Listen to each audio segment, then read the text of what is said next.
Good evening. Welcome to NYU, Washington, D.C. My name is Steve Hoyer. I'm the Assistant Vice President for Government Affairs for NYU, and I'm going to do the intros. So tonight's Inside American Politics discussion is presented by the NYU Brademas Center and NYU DC Dialogues. The series is intended to provide NYU students with the opportunity to learn from top political strategists and gain insight about the American political system.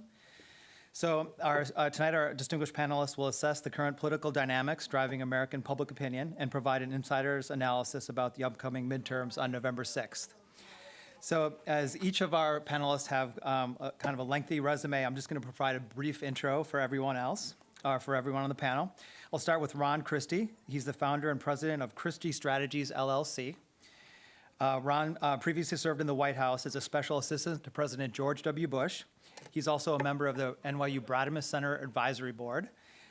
He's also an adjunct professor at NYU, and I think a lot of his students are in the audience tonight, so they'll give Ron a hard time. S.E. Cupp is the host of CNN's S.E. Cupp Unfiltered, and I'll note that she received her master's degree from the NYU Gallatin School of Individualized Study. Stephanie Cutter is the founding partner of Precision Strategies. She previously served as the communications director for Senator John Kerry's 2004 presidential campaign and was deputy campaign manager for President Barack Obama's re-election campaign in 2012. Steve McMahon is the CEO of Purple Strategies, and he's a longtime friend of NYU. He's done a lot of panels here, and he's also an adjunct professor here at NYU, Washington, D.C. Our moderator this evening is Stephen Sloan. He's a political editor at the Associated Press. So again, thanks for everybody for coming. And now I'll turn it over to Stephen and our panel. They'll slowly make their entrance. Thank you.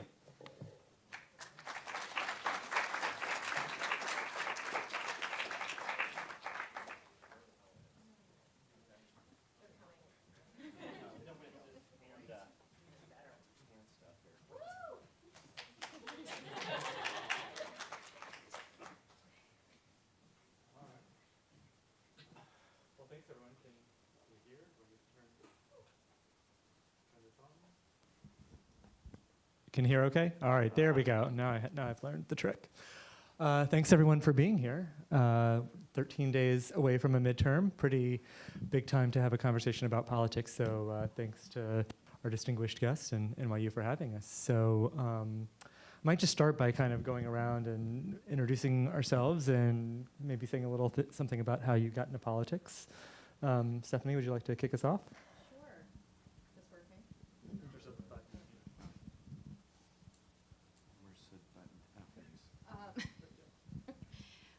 First of all, thank you, as always, to NYU. It's not working? Can you hear me? Yeah. There we go. Thank you to NYU for having me. I always enjoy coming here and participating in these programs. And also thrilled to be joined by these distinguished guests who are friends and former colleagues. How did I get into politics? So I started volunteering for political campaigns when I was a little girl because I had a grandfather who was very active. He was always dragging his grandkids to different events and functions and fundraisers, and I just was around it all the time. And I got involved in college. When I graduated from college, I literally packed up my car, drove down to Washington, with no job, wanting to work for Mario Cuomo, which I'm dating myself, who was allegedly running for president in '92, and ended up getting a job in his Washington office, which is where his presidential campaign at that point was being run from, legally, of course. And it just took off from there. And I've been very lucky to work for what I consider to be great leaders, people who inspired me. Barack Obama, Ted Kennedy. I worked for Bill Clinton for 8 years of his presidency, and various other leaders. And I think you'll hear this, I think, a lot from everybody, that once you get bit by the bug, it's hard to let it go. And I can honestly say, though, that I'm done doing presidential campaigns after doing too many of them, because you do slightly age out of those. Hey everybody, my name's Steve McMahon, and I actually normally would be teaching the fall semester at NYU in Washington. This semester I'm not, and I miss it. So I see that there are some students here, right? How many of you are in the NYU Washington program? Everybody in the, okay, that's fantastic. Well, welcome to the panel. I came to Washington like Stephanie did right out of college, and I wanted to work on Capitol Hill. And I was able to get an internship for somebody that Stephanie also worked for, Senator Ted Kennedy, who inspired me as well. And I know a lot of you who are in this NYU Washington program have internships, and you might wonder, geez, can an internship lead to anything? And the answer is yes, it can. I finished my internship. They offered me a job. I couldn't believe it. And so I came and I worked on Senator Kennedy's staff for 3.5 years and went off to law school. And then I had the bug as well. I thought I was going to be a lawyer, but I missed politics, I missed campaigns, and I came right back to Washington. And I've been working political campaigns and now working politics for companies and brands ever since I got here, almost actually a little bit more than 30 years ago now, so I'm dating myself too. This is a great group, and I hope you enjoy the evening. Well, good evening, everybody. My name is Ron Christie. I'm honored to be teaching at NYU this semester, and I am thrilled that my illustrious class is sitting in the first couple of rows. They're smart enough to recognize that they want to be down close to where the action is, so it's good to see you guys. Hashtag extra credit. Yeah. Hashtag we will have class after this panel discussion is over. So, like my friends have said before, Potomac fever is a weird thing. Right? Like you come here and you say, okay, I'm going to intern on the Hill. I'm just going to be here for a couple months and I'm going to go to law school. But unlike McMahon, I actually did.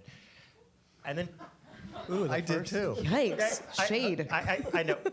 This is what you're going to see from us tonight. He is. Is this when I have to intervene? And Yeah. And we haven't even started talking politics yet. Just wait. Yeah. And we haven't even mentioned Florence. But 27 years later, Potomac fever has struck. And I think what you're going to find this evening with this panel, with this discussion, is that you can talk about politics and you can have your beliefs and have your opinions, but you can still be friends. And you can still have a civil discourse and not get at each other's throats, which we're seeing in our politics today. But how did I get into this game? I literally ran into my congressman in Palo Alto, California, in the grocery store. And being that mouthy sophomore in college, I said, oh, you're my congressman. And he looked at me like, get away from me, kid. And we got to talking, and then he said, have you ever been to Washington? And I said, no. And he said, you should apply to my office to get an internship. And like Steve and Stephanie have done, I think we've all sort of been in that intern bug, and I'm still here. So honored to be here, honored to be with you, and honored to be with my friends and my fellow panelists. Hi. Just want to say I might be the only NYU graduate on this panel. We could never have gotten into NYU. Just saying. I got my master's at NYU, which was wonderful. I had a great experience up in New York, and always love coming down to do NYU and DC events. Thank you guys for coming. I know it's a lot when you have class and then to come and sit and be talked to at night when you could be drinking. I appreciate it. Or whatever it is you That'll guys do. happen in Ron's class. Yeah. No comment. I didn't really get into I got into politics late. I will say going to college made me conservative. I went to Cornell, and within the first few weeks I realized, oh, wow, I disagree with basically everybody here, from my classmates, friends, administration, teachers. I didn't know I was a Republican until I sort of learned at school, and then I made a very uncomfortable phone call home. Mom, Dad, sorry, I'm a Republican. And they're like, so are we. And it was like we had just met. But then I was a little embarrassed to learn of my conservative leanings, which led me to really sort of explore that in an academic kind of sense. And then I loved politics, but I didn't want to do anything with it. I thought it'd be much smarter to get a degree in art history. Which was super useful. But what I wanted to do was write. And so when I left college and moved to New York, I looked for writing jobs, and I did all kinds of writing jobs. And then 9/11 happened in my backyard. And I first wanted to enlist.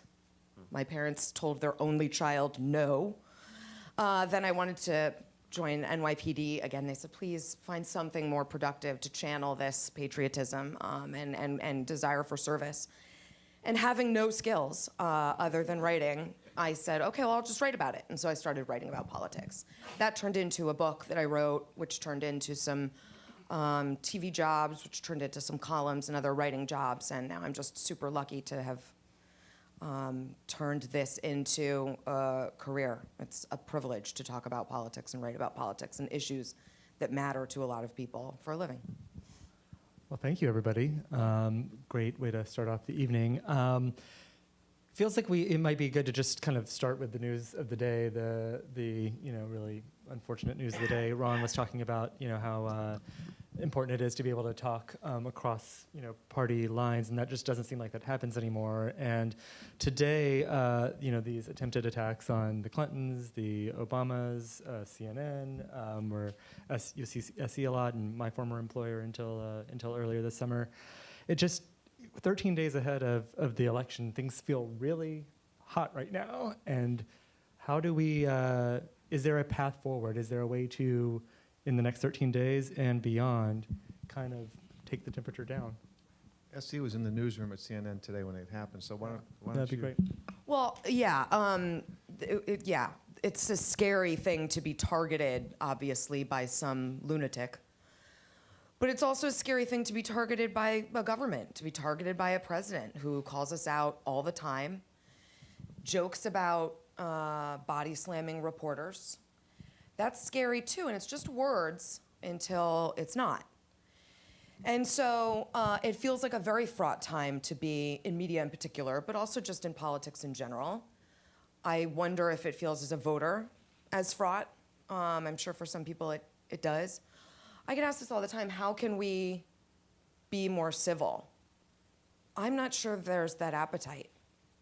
Until people stop wanting the shouting fests on TV, stop going to the loudest, screamiest, meanest voices in politics and in media, I only think you're going to get more of this. Believe me, if you really wanted decency, you'd all be watching C-SPAN. And you're not. A lot of you are watching Fox, a lot of you are watching MSNBC, a lot of you are watching CNN. A lot of you are going to Trump rallies, or you're going to resistance rallies, you're protesting, and that's all good.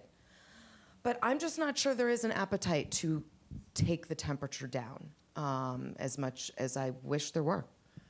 Do you all agree? I mean, is that the incentives just aren't in place to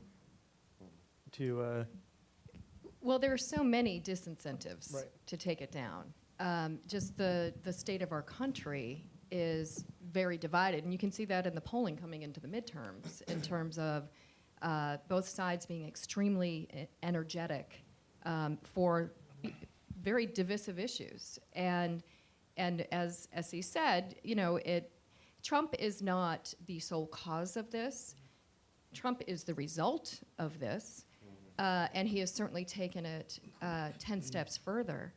But just this past week, he was, on the stump, blaming Democrats for the caravan coming from Honduras and for Democrats paying cash for these illegal immigrants, what supposedly had Middle Easterners in the middle of the pack coming across the border illegally.